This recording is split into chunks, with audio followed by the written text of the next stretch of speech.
Welcome to the commerce ज्ञान academy. आइए अब हम लोग हमारा national income and related aggregate जो चैप्टर था उसका बचा हुआ जो भी टॉपिक है वो यहाँ सीखते हैं। ये हमारा इस चैप्टर का लास्ट टॉपिक होगा। आइए, हमने पिछले जो क्लासेस है, पिछले वीडियोस में हमने जो टॉपिक पढ़े उसमें हमने नेशनल इनकम की डेफिनेशन समझी, उसमें फैक्टर इनकम के बारे में हमने समझा, हमने नॉर्मल रेसिडेंट क्या होता है, हमने नॉन रेसिडेंट ऑफ इंडिया क्या होता है ये भी हमने समझा, डोमेस्टिक टेरिटरी क्या होती है, फिर डोमेस्टिक इनकम को नेशनल इनकम में कन्वर्ट कैसे किया जाता है ये सीखा हमने। उसमें हमने NFIA निकाला, net factor income from abroad के कॉन्सेप्ट को समझा। फिर हमने जो नेशनल इनकम निकालते वक्त जो कोडिंग्स यूज होती हैं जैसे NDPFC, जैसे net domestic product at factor cost, GDPFC, GDPMP, इस तरीके के जो शब्द पढ़े थे तो उसमें हमने एक दूसरे यानी ग्रॉस को नेट में बदलना सीखा, डोमेस्टिक को नेशनल में बदलना सीखा और मार्केट प्राइस को फैक्टर कॉस्ट में, फैक्टर कॉस्ट को मार्केट प्राइस में बदलना सीख लिया है। अब जो हमारा अंतिम जो टॉपिक है इस चैप्टर का वो है GDP क्या होती है और GDP को कितने तरीके से मेजर किया जाता है वो सीखना है। तो हम इस टॉपिक में, इस वीडियो में GDP क्या होता है, रियल GDP क्या होता है, नॉमिनल GDP क्या होता है, सोशल वेलफेयर क्या होता है, और जब भी किसी देश में या किसी भी देश के विकास की बात आती है, विकास को मापने की बात आती है, यानी किसी भी कंट्री के डेवलपमेंट के मेजरमेंट की बात आती है, तो किस तरीके से ये पता लगाया जाए या तुलना की जाए तमाम देशों में कि किस देश में विकास या डेवलपमेंट बहुत ज्यादा हो रहा है, और विकास को ही सोशल वेलफेयर कहा जाता है, समाज कल्याण कितना ज्यादा हो रहा है। तो समाज कल्याण को मापने के लिए अर्थात डेवलपमेंट को मापने के लिए कौन सी GDP का यूज किया जाता है हम यहाँ सीख पाएंगे। ये प्रैक्टिकली भी बहुत ही अच्छा टॉपिक है जिसकी सहायता से यानी इस वीडियो को देखकर आप ये समझ पाएंगे। जो टीवी डिबेट पर आपने देखा है बहुत सारी पॉलिटिशियंस बैठे हुए होते हैं और कोई बीजेपी का, कोई कांग्रेस का लीडर होता है, कोई अन्य किसी पार्टियों का होता है, और जब वो लोग अपने अपने कार्यकाल के डेवलपमेंट की बात कर रहे होते हैं तो अक्सर GDP का नाम ले रहे होते हैं। और आज भी आप देखते होंगे अखबारों में बहुत जो भारत की GDP रेट इतनी बढ़ रही है, इतनी हो रही है, उतनी हो रही है, तो ग्रोथ रेट के हिसाब से हम तमाम देशों के डेवलपमेंट की बातें कर रहे होते हैं। तो आइए मैं आपको क्लियर करता हूं, देखिएगा। अब आप इस चैप्टर को पढ़कर आपको ये समझ आ जाएगा और आप ये समझने योग्य हो जाएंगे कि नेता लोग क्या होता है, किस तरीके से आप लोगों को जो जो आंकड़े आपके सामने प्रेजेंट करते हैं उस आंकड़ों के आधार पर जो अपने कार्यकाल यानी तमाम सरकारें अपने कार्यकाल में जो अचीवमेंट गिनाती हैं वो कितनी सही है, उसका सही मायने में क्या अर्थ निकलता है। ठीक है। और जनरली आप देखेंगे तमाम पार्टियां हम क्या करती हैं, सिर्फ उतना ही आधा अधूरा चीजें दिखाती हैं जितना, यानी जिसको जितना लाभ मिल रहा है, यानी कि जिस तथ्य को दिखाकर जितना बेनिफिट मिल सकता है केवल उतना ही दिखाया जाता है, बल्कि पूरी बात नहीं बताई जाती है। चलिए मैं आज आपको क्या करता हूं, ये समझाने का प्रयास करता हूं GDP कितनी प्रकार की होती है, ये सारी बातें। तो आइए, सबसे पहला टॉपिक है हमारा, क्या है बच्चे, कि GDP क्या होता है। ठीक है बच्चे, तो देखिए ग्रॉस डोमेस्टिक प्रोडक्ट क्या होता है कि एक अकाउंटिंग ईयर के अंदर एक देश की डोमेस्टिक टेरिटरी में जितने भी क्या है, जितने भी प्रोड्यूसिंग यूनिट है या जितने भी प्रोड्यूसर है, ऑल प्रोड्यूसिंग यूनिट, और जब हम ऑल प्रोड्यूसिंग यूनिट की बात करते हैं तो वो चाहे भारतीय कंपनी हो चाहे विदेशी कंपनी हो, जो भारतीय हैं हम उनको नॉर्मल रेसिडेंट कह देते हैं। ठीक है। और NRI जो नॉन रेसिडेंट ऑफ इंडिया है, जो विदेशी कंपनी है उसको, यानी सिंपल सा लॉजिक है, अगर कोई भारत की डोमेस्टिक, मान लीजिए सर्कल भारत की डोमेस्टिक टेरिटरी है और इसके अंदर कोई भी विदेशी देशी कोई भी कंपनी है, कोई भी व्यवसाय है, कोई भी बिजनेस है या कोई भी एंटरप्राइजेस है, अगर वो क्या करता है, कोई भी प्रोडक्शन करता है तो उस प्रोडक्शन का टोटल लगाकर क्या निकाल लिया जाता है, GDP प्राप्त हो जाता है। ठीक है। मतलब जीडीपी क्या है? सकल घरेलू उत्पाद। सकल घरेलू उत्पाद एक देश की भौगोलिक सीमा के अंदर, एक देश की घरेलू सीमा के अंदर जितने भी क्या है उत्पादन की इकाइयां हैं, वो जितना भी उत्पादन कर रही हैं उसका कुल जोड़ लगाकर जीडीपी का आकलन कर लिया जाता है, अर्थात ग्रॉस डोमेस्टिक प्रोडक्ट प्राप्त कर लिया जाता है। ठीक है बच्चे, तो ये जीडीपी। लेकिन अब देखिएगा बच्चे, ये तो बात कर रहे हैं, अगर मान लीजिए जीडीपी के अनुसार क्या हुआ, कितना 1000 वस्तुओं का यानी 1000 मात्राओं का, ये उदाहरण के तौर पर हम बात कर रहे हैं कि अगर जीडीपी का मूल्यांकन अगर हमने मात्रा में किया, हमने बोला कि 1000 मात्राओं का उत्पादन हुआ है, किसमें? एक अकाउंटिंग ईयर में। ठीक, तो आपको पता है कि जब भी किसी वस्तु का उत्पादन होता है, यानी कोई भी जब प्रोडक्शन होता है, तो उस प्रोडक्शन में लागतें भी आती हैं। ठीक है, तो अब ये जो जीडीपी है, इसका क्या किया जाए, इसका वैल्यूएशन रुपए में, अभी हमने बात किया जीडीपी को मात्राओं में, लेकिन अब हम इसका क्या करेंगे, जैसे ही हम इसको क्या करेंगे, कीमतों से इसका क्या करेंगे, मूल्यांकन कर देंगे, इन्हें गुणा कर देंगे, तो जो जीडीपी निकल कर आएगी वो जीडीपी किस में निकल कर आ जाएगी? रुपए में निकल कर आ जाएगी। ठीक है, तो अब क्या है बच्चे, तो ये वाला जो प्राइस है, यानी जब जीडीपी का मूल्यांकन किया जाता है तो मात्राओं को क्या किया जाता है, कीमत से गुणा करके रुपए में जीडीपी का आकलन किया जाता है। इसीलिए आप जनरली जब भी आप जीडीपी के बारे में पढ़ते होंगे या अखबारों में या तमाम, जब गूगल पे भी सर्च मारेंगे तो भारत की जीडीपी जब निकल कर आती है तो वो रुपए में निकल कर आती है। लेकिन वो रुपए में कैसे बनती है, उसमें मात्राएं अलग होती हैं और फिर उन मात्राओं को यानी कि क्वांटिटीज को क्या किया जाता है, उस वस्तु को बनाने में जितना खर्चा हुआ आया होता है उस प्राइस से गुणा कर दिया जाता है, तब जो वैल्यू निकल कर आती है वो क्या हो जाती है, वो जीडीपी रुपए में व्यक्त हो जाती है, यानी कि उसकी कीमत प्राइस में व्यक्त हो जाती है। ठीक है बच्चे, तो अब इसी आधार पर यानी ये कीमत, अब ये जो कीमत होती है ये दो प्रकार की कीमत, एक होता है बेस ईयर प्राइस और एक होता है करंट ईयर प्राइस।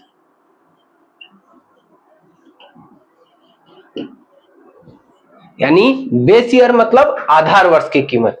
यदि हम क्या करें, इस कीमत को, ये जो कीमत जो है यानी कि यहाँ पे जितनी भी मात्रा है, इस मात्राओं को बेस ईयर कीमत पर अगर क्या कर दें, मूल्यांकन करें। और आपको पता है बेस ईयर क्या होता है? बेस ईयर वो कीमत होती है जिस वर्ष से क्या की जाती है, जिस वर्ष से कंपैरिजन किया जाता है। यानी आधार वर्ष वो वर्ष होता है, तुलना का वर्ष होता है। जैसे मान लीजिए 2023 का तुलना हम अगर 24 से कर रहे हैं, 24 में कर रहे हैं, तो जब हम क्या करेंगे, तो हमारे लिए जो बेस ईयर प्राइस होगा वो 2023 का होगा। यानी किसी वस्तु का कीमत 2023 में जो है, ठीक है, उस कीमत पर आज जितनी मात्राओं का उत्पादन हुआ है अगर हम वो कैलकुलेट करेंगे तो वो हमारा बेस ईयर कहलाएगा। ठीक है, वहीं करंट ईयर वो होता है कि 2024 में क्या है, अगर किसी वस्तु की कीमत आज की डेट में क्या है। ठीक है, तो समझिएगा, करंट ईयर का मतलब चालू वर्ष की कीमत, अर्थात वर्तमान में कीमत क्या है किसी वस्तु का, और बेस ईयर मतलब पहले कीमत क्या था। ठीक है, साधारण भाषा में कि क्या है, ये आधार वर्ष की कीमत का मतलब जनरली पिछले वर्ष की कीमत क्या थी, या जिस भी समय से आप तुलना कर रहे हैं, यानी जिस भी पास्ट से कंपैरिजन कर रहे हैं आज का, तो उस समय किसी वस्तु का कीमत क्या था, वो वाला कीमत आधार वर्ष है, आधार वर्ष की कीमत है। ठीक है, तो बेस ईयर प्राइस क्या हो गया बच्चे, ये समझ आ रहा है, ये है पिछली कीमत है, यानी पहले क्या कीमत थी, और करंट ईयर प्राइस वर्तमान में क्या कीमत है। ठीक है, तो समझिएगा, तो इस तरीके से ये प्राइस अलग अलग होते हैं। तो जीडीपी का वैल्यूएशन भी दो तरीके से होता है। ठीक, अगर जीडीपी की वैल्यूएशन किस पे की जा रही है, बेस ईयर प्राइस के आधार पर की जा रही है। ठीक है, तो कौन सी जीडीपी बन जाएगी, तब ये रियल जीडीपी बन जाएगी। ठीक है, और अगर जीडीपी का वैल्यूएशन कौन से प्राइस पे हो रहा है, करंट ईयर प्राइसेस पे हो रहा है, तो ये नॉमिनल जीडीपी बन जाएगी।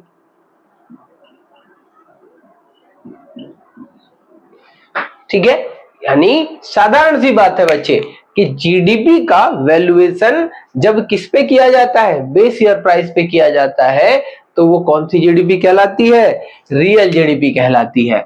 और वहीं अगर जीडीपी का वैल्यूएशन किस कीमत पर किया जा रहा है, करंट ईयर प्राइस पर, तो वो क्या कहलाती है, नॉमिनल जीडीपी कहलाती है।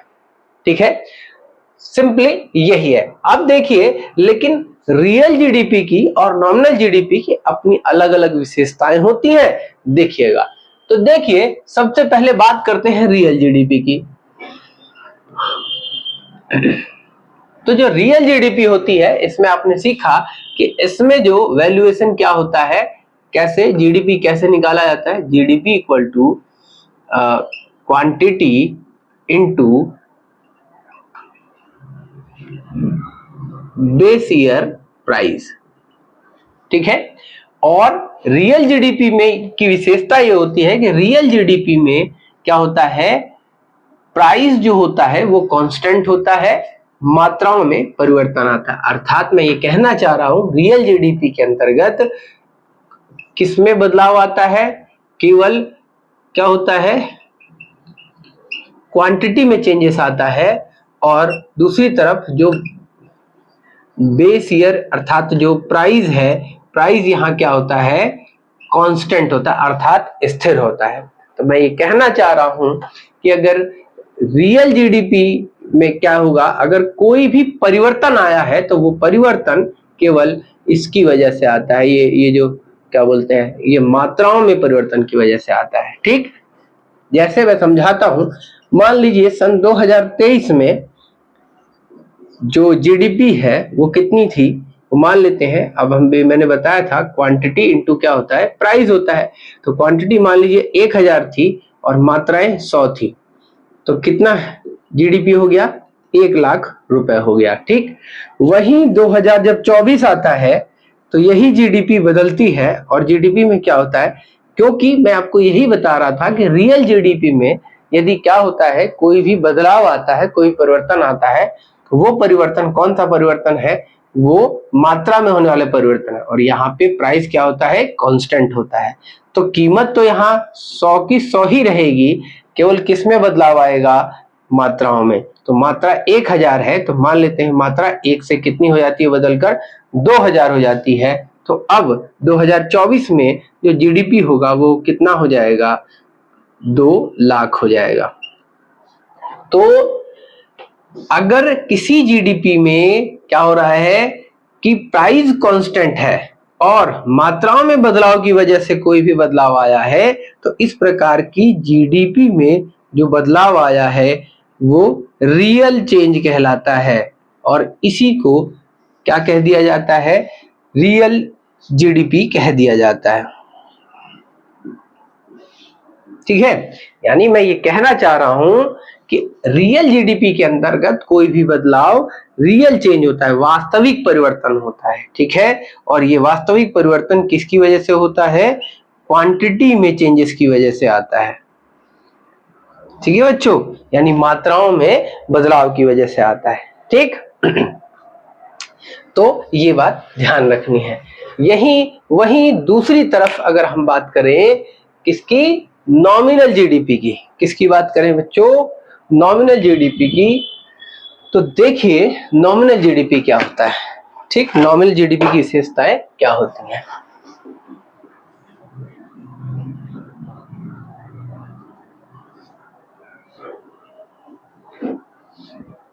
देखिएगा, अब हम बात करते हैं नॉमिनल जीडीपी की।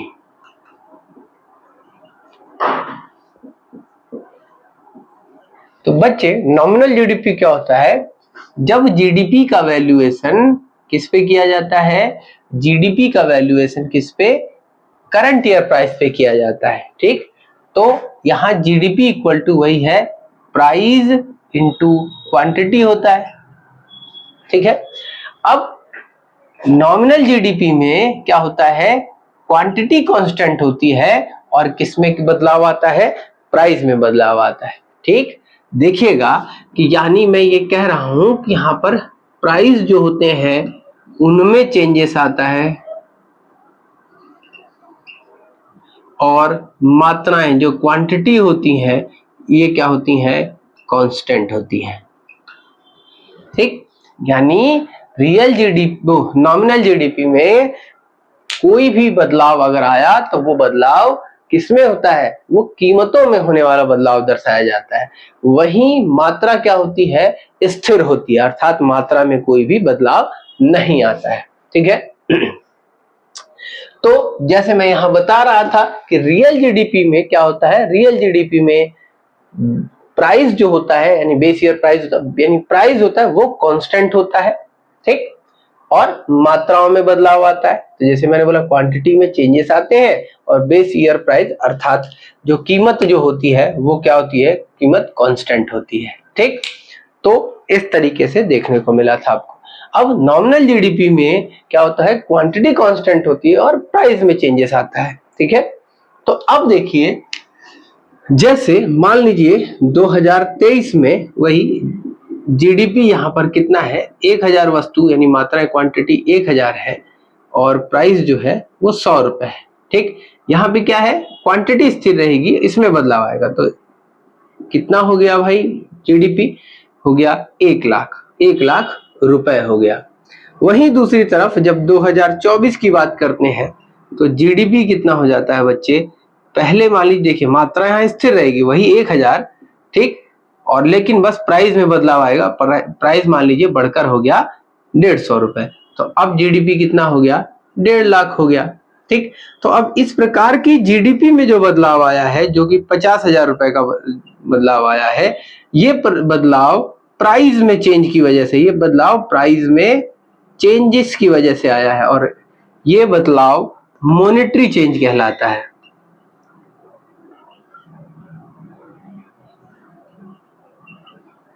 ठीक है, मौद्रिक बदलाव कहलाता है। ठीक है, तो इस प्रकार का बदलाव कैसे क्यों आया है, किसकी वजह से आया है, प्राइस में, यानी इस प्रकार का बदलाव प्राइस में चेंज होने की वजह से आ गया। और जब कोई भी बदलाव प्राइस में चेंज होने की वजह से होता है तो उसी को क्या कहा जाता है, मॉनेटरी चेंज कहा जाता है। ठीक है,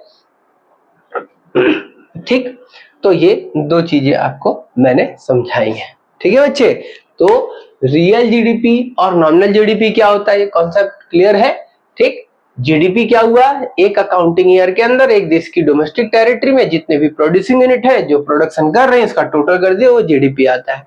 अगर जीडीपी का वैल्यूएशन किस पे किया जा रहा है, जीडीपी का वैल्यूएशन किस पे किया जा रहा है, करंट ईयर प्राइस पर,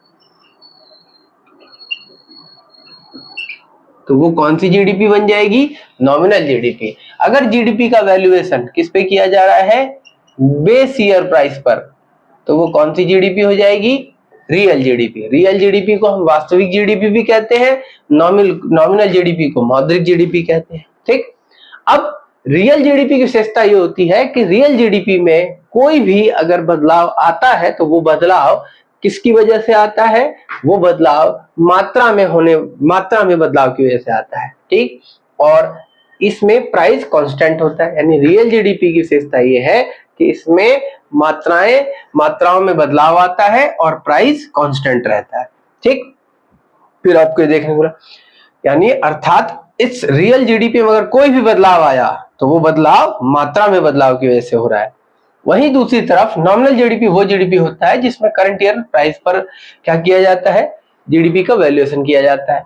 अब इस जीडीपी में प्राइस में चेंजेस आता है, क्वांटिटी कांस्टेंट रहती है, मतलब कीमत बदलेगी, कीमत परिवर्तन आएगा, मात्राएं स्थिर रहेंगी, मात्रा में कोई परिवर्तन नहीं आएगा।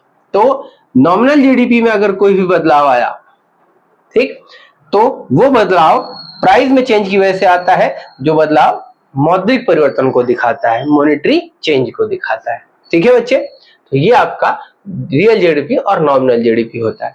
तो जनरली जीडीपी को इस तरीके से भी मेजर किया जा रहा है और इस तरीके से भी मेजर किया जाता है। ठीक है, अब देखिए बच्चे, अब मैं आपको समझाता हूं।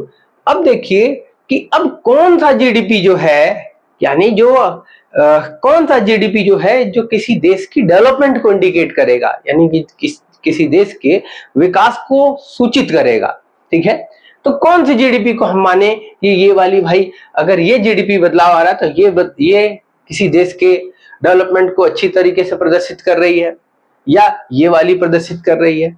तो भाई अब डेवलपमेंट को इंडिकेट करना तो पहले ये समझना जरूरी होगा कि आखिर डेवलपमेंट या सोशल वेलफेयर होता क्या है। जब हम सोशल वेलफेयर को समझ जाएंगे तब हम उसके अनुसार स्पष्टतः उत्तर दे पाएंगे कि कौन सी वाली जीडीपी समाज कल्याण के अच्छे सूचकांक के रूप में उपयोग में लाई जाती है। ठीक है, यानी इन दोनों जीडीपी में से हम चयन कर पाएंगे कि सोशल वेलफेयर को कौन सी जीडीपी अच्छे से बता रही है।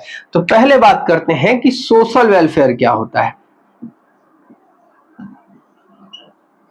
अर्थात समाज कल्याण। देखिएगा, तो सोशल वेलफेयर का मतलब क्या होता है बच्चे? जनरल भाषा में हम सोशल वेलफेयर को हम ये समझते हैं कि सब कुछ फ्री में बांट देना, इस तरीके से मुफ्त का समझना, ये सारा देना, हम इस तरीके से समझते हैं। ठीक है, लेकिन असल मायने में समाज कल्याण का अर्थ मुफ्त में बांटना नहीं होता है। देखिएगा, समाज कल्याण का अर्थ क्या होता है? समाज कल्याण का अर्थ है कि availability of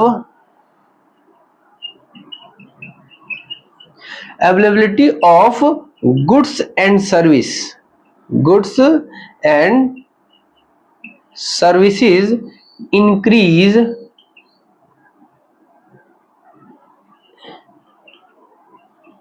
increase during an period।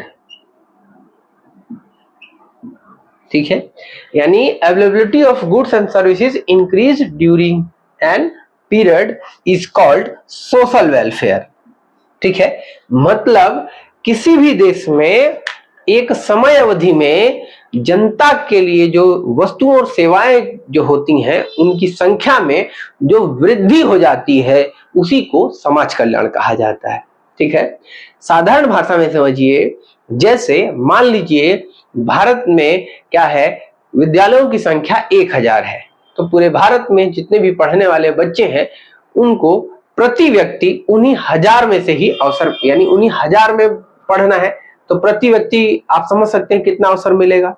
वहीं एक साल बाद इन विद्यालयों की संख्या मान लीजिए 2000 हो जाती है, तो पहले की तुलना में, यानी जब विद्यालयों की संख्या 1000 थी तो उसकी तुलना में जब विद्यालयों की संख्या 2000 हो गई, तो यानी 1000 से विद्यालयों की संख्या और बढ़ गई, तो अब ज्यादा अवसर है बच्चों के, यानी प्रति व्यक्ति ज्यादा अवसर हो जाते हैं बच्चों को शिक्षा प्राप्त करने के। ठीक है, वैसे ही अस्पतालों की संख्या मान लीजिए अगर भारत में अगर 4 ही एम्स थे, कल को 8, 10, 12, 13 एम्स हो जाए तो प्रति व्यक्ति लोगों को ज्यादा सुविधाएं मिल पाएंगी, यानी लोग इलाज करा पाएंगे।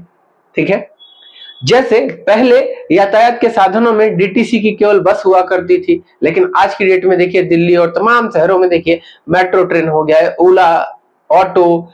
ठीक है, मतलब बहुत प्रकार की सर्विसेज, आपको यातायात की सर्विसेज बढ़ गई हैं।